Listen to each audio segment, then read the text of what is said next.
सारा विश्व में एवं अंतरिक्ष तथा महाकाश को नहीं बेस चर्चा।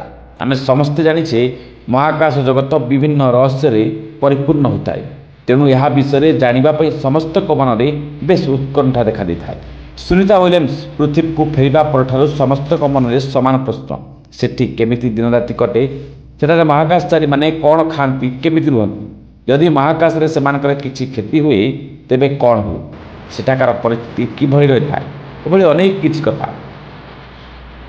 कारण एबे प्राय 9 मास धरी महाकाश रे रहिबा परे पृथ्वी पृष्ठ को फेरिचती नासा साइंटिस्ट सुनीता। मात्र 8 दिन पर महाकाश को जाई दीर्घ 9 मास पर्यंत अंतरिक्ष रे फसी रही सुनीता।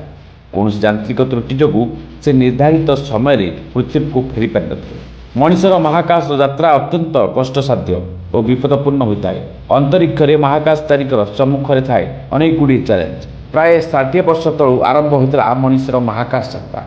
मानव महाकाश अनुसंधान आरंभ होगाठू ए पर्यंत प्राय 20 जन महाकाशचारी मृत्यु है। एभली परिस्थिति रे समस्त मन में गोटे प्रश्न, जदि जड़े महाकाशचारी अंतरिक्ष में मृत्युवरण करती तेबे ताक मृतदेह केमिति तलक अणाई, सेठारे मृतदेह सह कौन करा तेबे आज आम आपण को यह विषय विस्तृत भाव जन। आपण जानी आश्चर्य हे जदि अंतरिक्ष में कौन महाकाशचारीकर मृत्युवरण करती तेबे तांको सेठारे ही छाड़ी दि जाए। तांको मृतदेह को महाकाशचारी एयरलॉक सूट पिंधाई शून्य रे छाड़ी दि जाए। महाकाश रे अत्यधिक ठंडा कारण तांको शरीर वर्ष वर्ष धरी सेमिति सचेत रही है।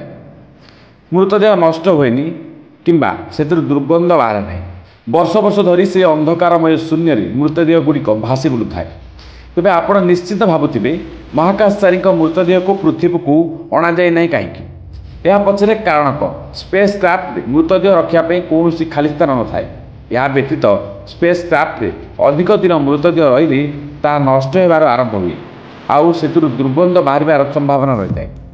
अंपटे स्पेस मिशन कंप्लीट हेले ही स्पेस क्राफ्ट पृथ्वी को आसता है। एभली परिस्थिति रे कौन महाकाशचारी मृत्यु कारण पृथ्वी को तुरंत फेरी आसबार संभावना हो था।